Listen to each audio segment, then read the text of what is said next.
Bapak Ibu yang kami hormati, menginjak acara yang keempat yaitu penyampaian materi. Kami bacakan materi yang pada pagi sampai siang ini akan kita laksanakan.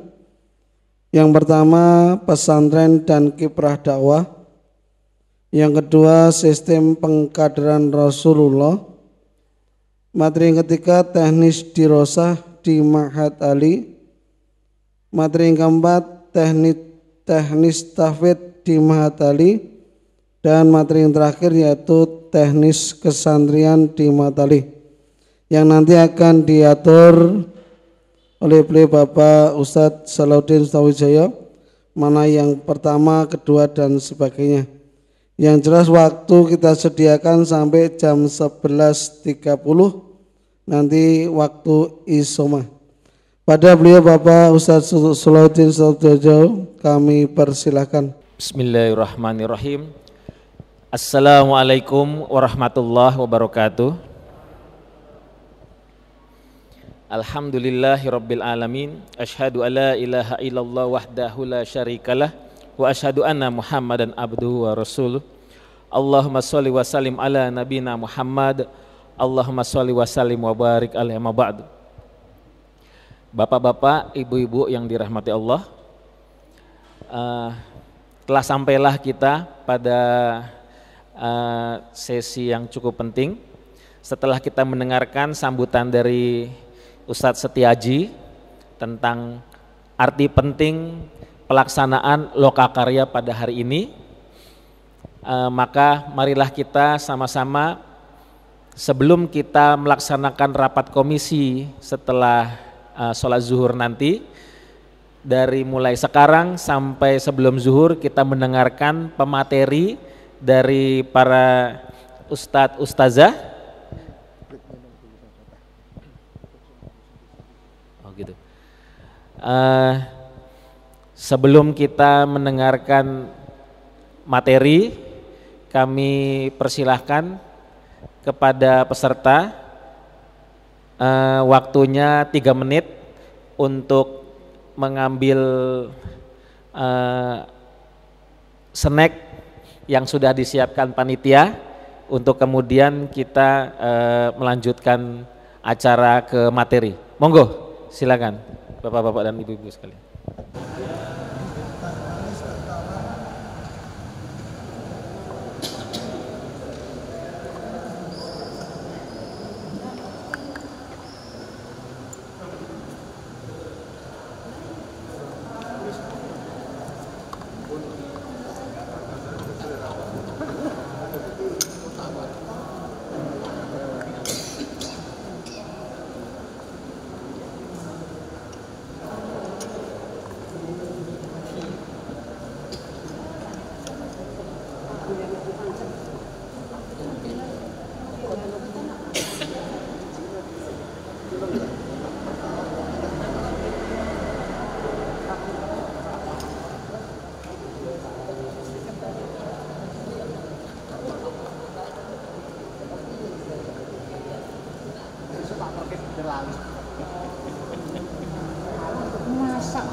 Kami persilahkan kepada para pemateri teknis, yaitu Ustazah Fatimah dengan materinya teknis kesantrian di Ma'had Ali Putri, kemudian Ustadz Lutfi Al-Hafiz untuk teknis tahfidz di Ma'had Ali Putri, dan kemudian Ustadz Agus Syarifuddin Al-Hafiz tentang teknis dirosah di Ma'had Ali. Kepada para pemateri pertama kami persilahkan, mungkin Ustazah Fatimah di paling kanan, berikutnya Ustadz Lutfi dan Ustadz Agus. Monggo Ustadz, Ustazah.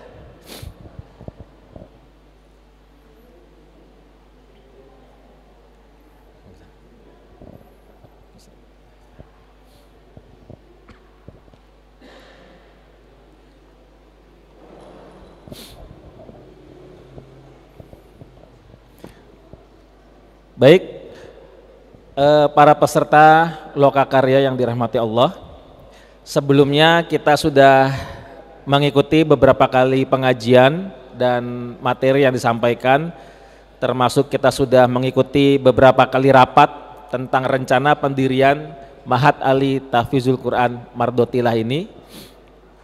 Dan kemudian beberapa waktu yang lalu beberapa di antara kita mengikuti kunjungan safari dakwah menyambung silaturahim ke beberapa Ma'had Ali Tahfizul Quran di Darul Rahmah wal Hikmah Sukoharjo, kemudian di Baitul Quran Wonogiri dan di Qaryatul Quran Sukoharjo.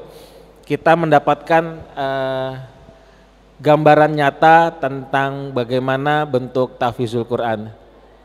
Selanjutnya di hadapan kita ada beberapa pemateri yang akan menyampaikan materi tentang masing-masing proses pelaksanaan berjalannya pondok pesantren secara teknis, di mana nanti setelah pemateri bertiga, setelah itu kita akan mendapatkan gambaran filosofi tentang pesantren dan kiprah dakwah yang akan disampaikan oleh Ustadz Kiai Haji Umar Sanusi, dan kemudian materi tentang sistem pengkaderan Rasulullah yang akan disampaikan oleh Ustadz Kiai Haji Aris Munandar Al-Fatah.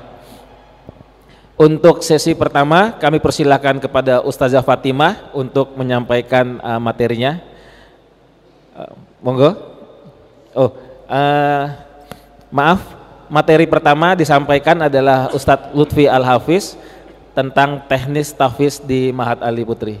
Monggo Ustadz Lutfi. Bismillah, assalamualaikum warahmatullahi wabarakatuh. Alhamdulillahilladzi kana bi'ibadihi khabiran basira, wa tabarakalladzi ja'ala fis samai burujan wa ja'ala fiha sirajan wa qamaran munira, wa salawatullahi wa salamuhu ala nabiyyina Muhammadin ba'athahu Allahu nabiyyahu mubasysyiran wa nadhira wa da'iyan ila Allahi bi'idnihi wa sirajan munira. Asyhadu an la ilaha illallah wa asyhadu anna Muhammadan abduhu wa rasuluh. Bapak Ibu, para asatid yang mudah-mudahan dirahmati oleh Allah Subhanahu wa taala. Alhamdulillah, kita haturkan puji syukur kepada Allah Subhanahu wa taala. Salawat salam kita sampaikan kepada Nabi kita Rasulullah Muhammad sallallahu alaihi wasallam. Singkat cerita, saya disuruh untuk bicara masalah teknis tahfidz yang ada di Pondok Pesantren Baitul Quran atau Ma'had Ali Baitul Quran, yang sebenarnya ini bukan bagian saya, karena yang akan melaksanakan pendidikan Ma'had Ali di sini adalah unit putri.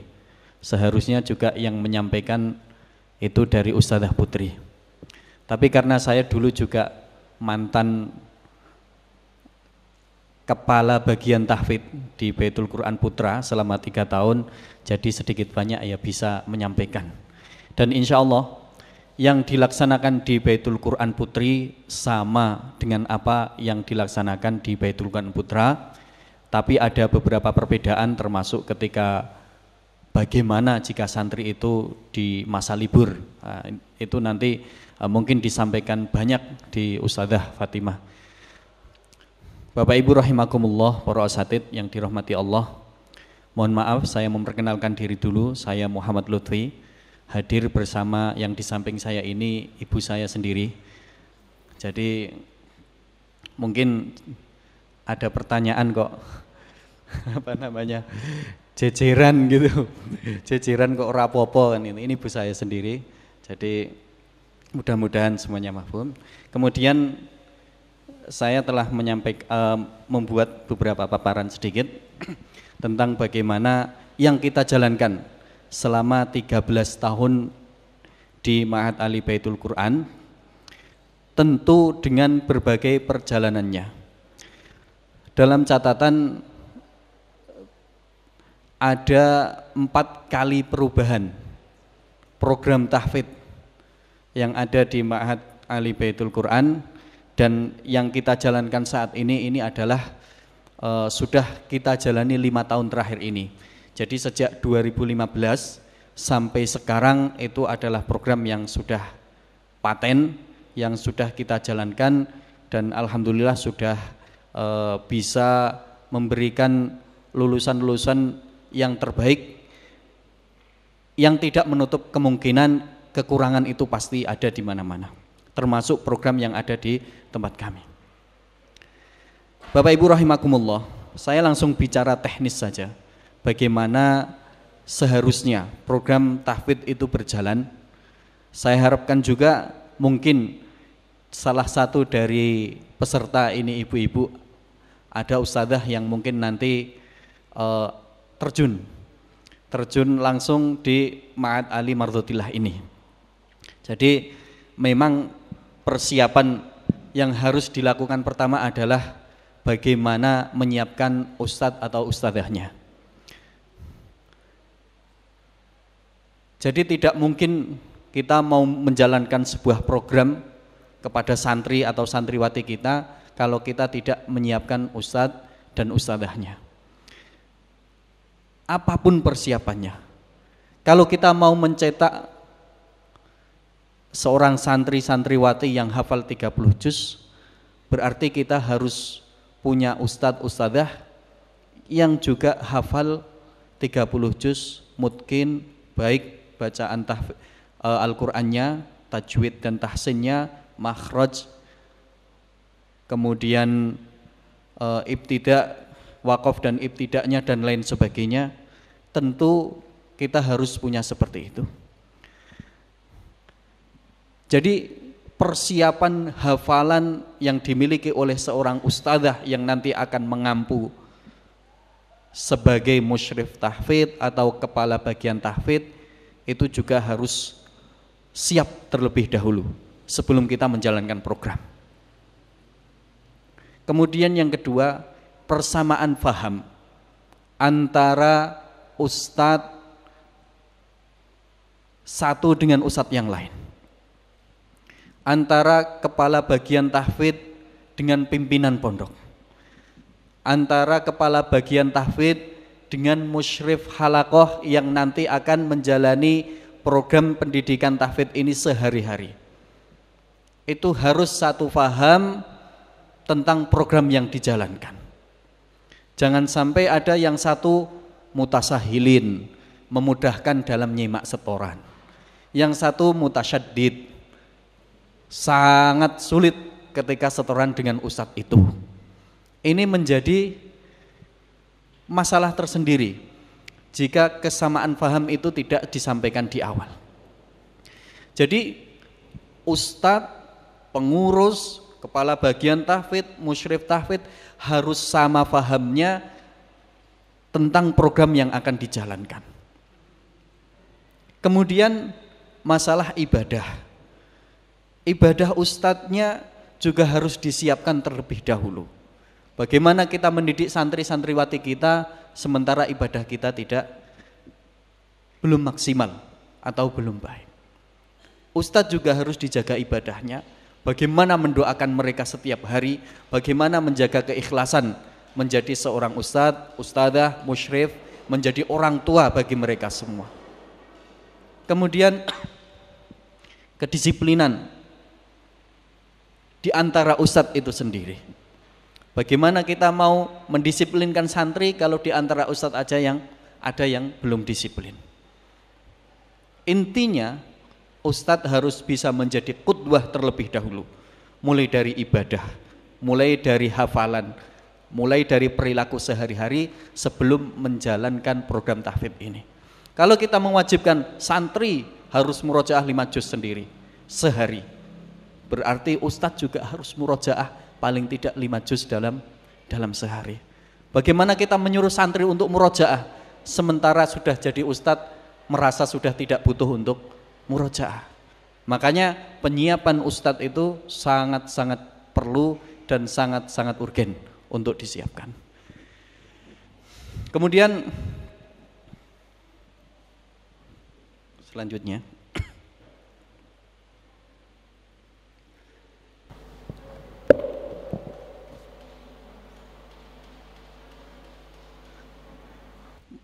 mungkin ada yang bantu klik. Yang saya Ustaz. Ya, saya menyiapkan materi tapi kabelnya tidak sampai, mohon maaf. Dibantu Ustaz Solahuddin, nyuwun pangapunten Ustaz. Kemudian untuk selanjutnya, setelah kita adakan persiapan, kita sudah siapkan antara Ustadz, kemudian santri itu juga sudah ada di hadapan kita.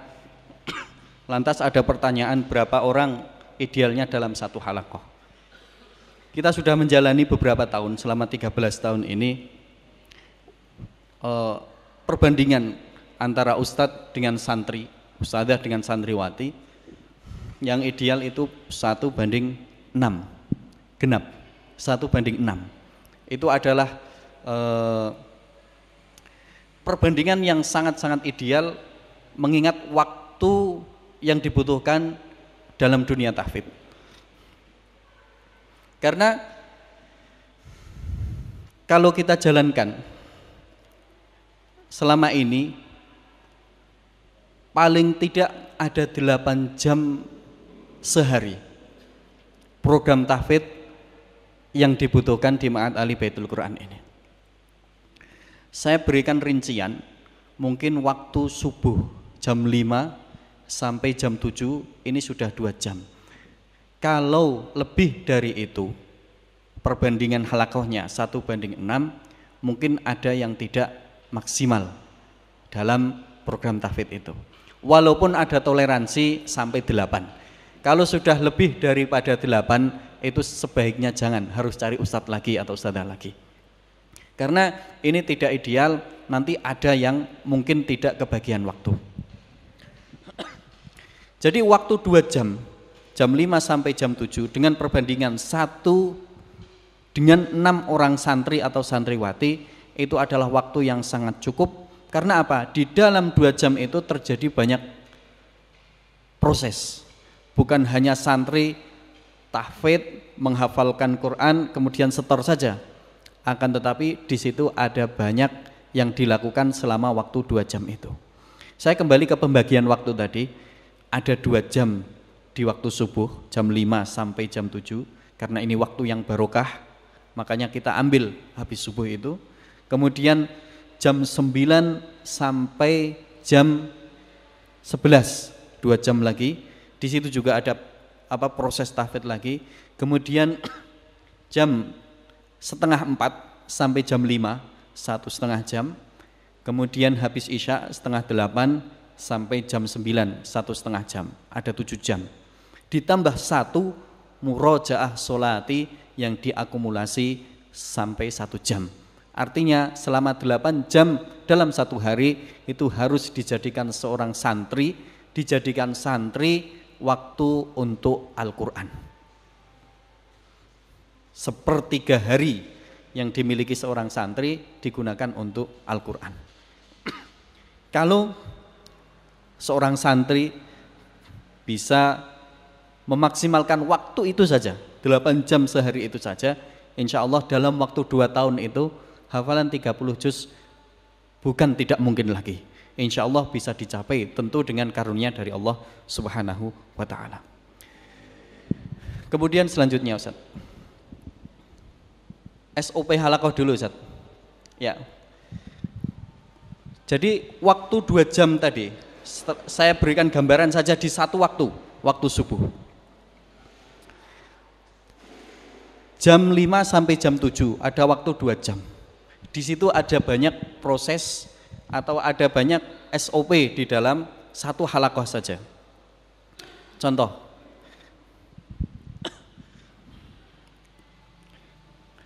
kalau ini bicara SOP dulu ya, untuk apa namanya yang dilakukan akan saya sampaikan berikutnya. Yang pertama masalah baju, kalau putra harus rapi, putri juga harus rapi. Putra itu harus pakai peci, lengan panjang, bersarung atau memakai jubah berpeci. Kalau putri tentu dengan pakaian yang semestinya. Kemudian harus datang lebih dahulu daripada ustadznya. Ini juga harus dibentuk dari awal. Karena kalau ada santri datang lebih lebih akhir atau keduluan ustadznya, ini menjadi PR tersendiri. Adab dan akhlak terhadap ustadz harus diperbaiki. Kemudian dalam satu majelis itu dibuka oleh ketua dengan pembukaan seperti biasa. Kemudian yang terpenting adalah bagaimana menyambungkan hati itu dengan Allah Subhanahu wa ta'ala, dan menyambungkan hati mereka dengan para muhsinin yang ada, dengan asatid-asatid mereka, dengan orang tua mereka. Kita hadirkan mereka dalam halaqah itu. Artinya apa? Diawali dengan doa. Jangan langsung menghafal Al-Quran begitu saja, tapi kita menghadirkan doa dulu, kita panjatkan, kita hadirkan Allah Subhanahu wa ta'ala di dalam proses hafalan kita. Keikhlasan itu pertama kali dalam menghafal Al-Quran. Kemudian kita doakan siapapun yang terlibat dalam proses tahfidz ini, orang tua, para donatur, muhsinin, itu juga diwajibkan di dalam halaqah tersebut. Kemudian di waktu pagi juga setelah doa kita lanjutkan dengan maksurat bersama-sama. Ada yang berjamaah, tidak apa-apa dalam proses pendidikan. Ada yang sudah pribadi-pribadi, setelah subuh sebelum halaqah sudah maksurat sendiri-sendiri. Kemudian saat ustadz tiba atau ustadzah tiba, itu harus menyalami dalam keadaan apapun. Mungkin ustadznya tiba lebih akhir daripada santrinya, mungkin santri setelah subuh sudah siap, ustadznya mungkin jam 5 karena waktu yang ditetapkan jam 5. Setelah ustadz datang harus menyalami terlebih dahulu, menyalami ustadznya. Kemudian di akhir waktu, di jam 7, mungkin sebelum jam 7 sekitar 10 menit itu ada evaluasi dari ustadz, ada rekap murojaah yang dilakukan selama 1 hari kemarin, kemudian ada evaluasi, kemudian ada motivasi, dan ini semua ustadz kita bekali dengan satu kitab Nasoihul Ibad yang dibacakan dan dinasihatkan kepada para santri setiap hari membaca kitab Nasoihul Ibad. Waktu awal dan akhir digunakan untuk seperti itu. Di tengah-tengahnya ada program setoran ziyadah. Jadi memang waktunya berkurang agak banyak. Kalau bisa mulai lebih awal dari jam 5, mungkin jam 5 kurang seperempat. Kalau sekarang jam 5 baru selesai subuh ya Ustaz. Ya, berarti terpotong sekitar 10 menit atau 15 menit untuk melaksanakan SOP tadi. Kemudian di akhir itu sekitar 10 menit atau bahkan lebih dari jam 7 baru selesai. Tergantung motivasi yang diberikan oleh asatidnya. Kadang di satu hari ada yang motivasi sampai dilakukan sampai jam setengah 8. Tergantung kebutuhan yang ada sampai di hari tersebut. Kemudian bagaimana program setoran?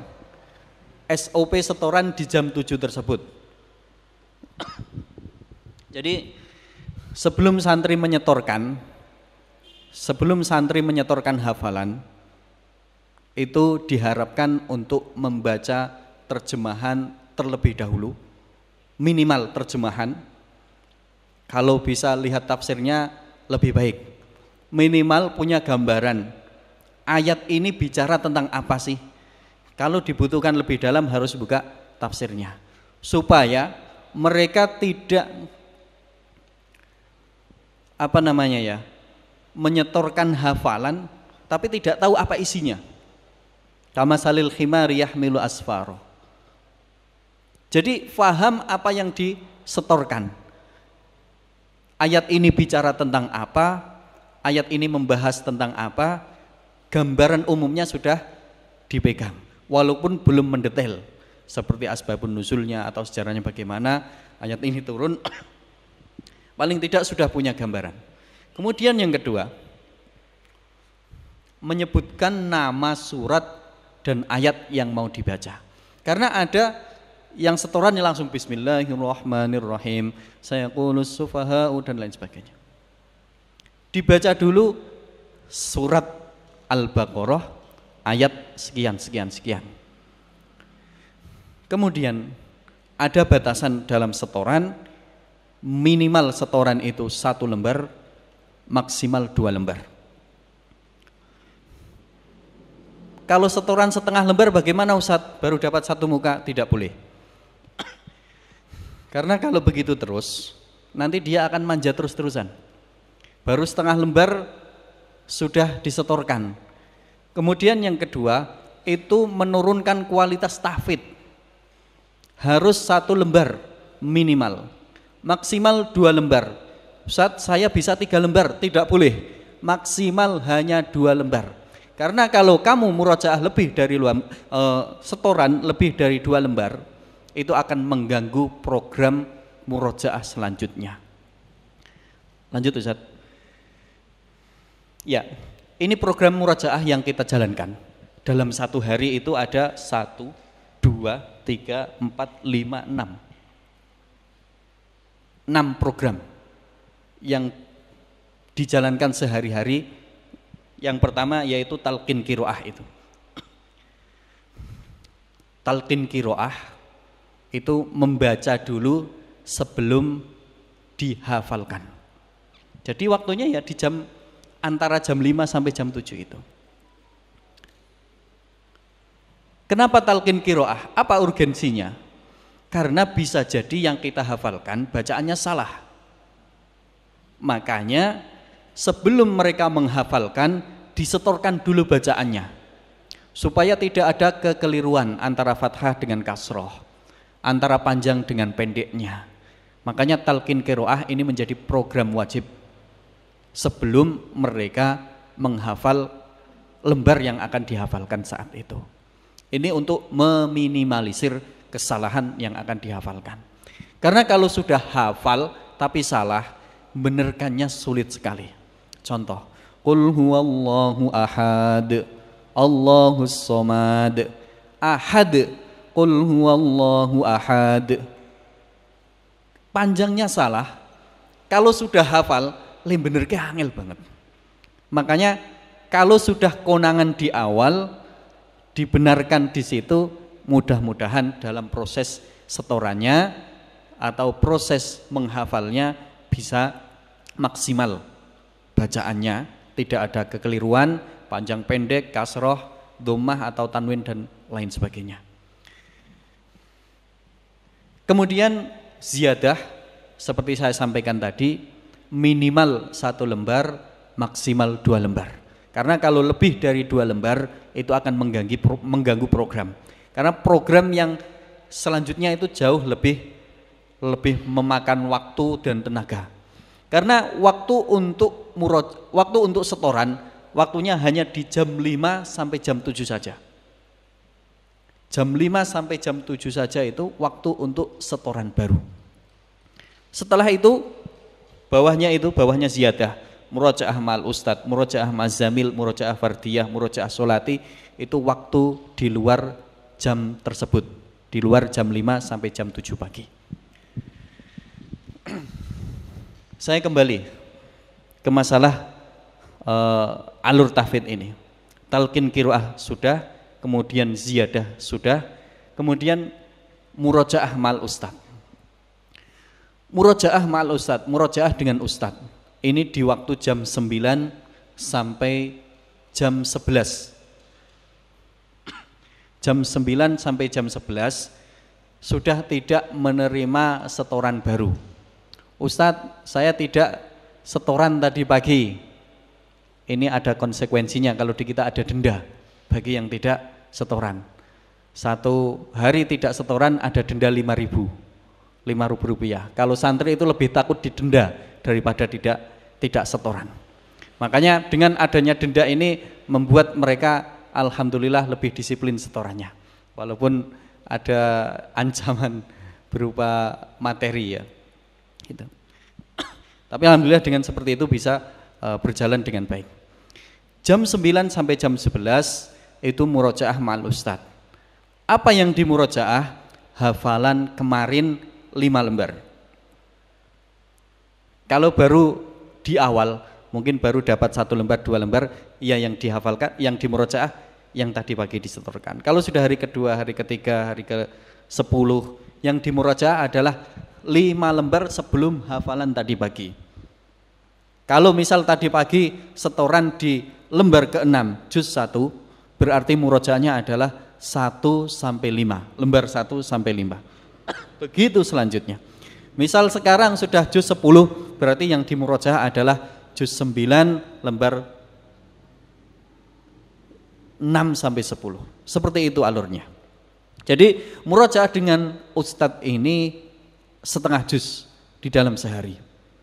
Murojaah dengan ustadz setengah juz dalam sehari atau 5 lembar. Kalau halakohnya lebih daripada 1:6, nanti akan bermasalah di sini. Akan bermasalah di sini.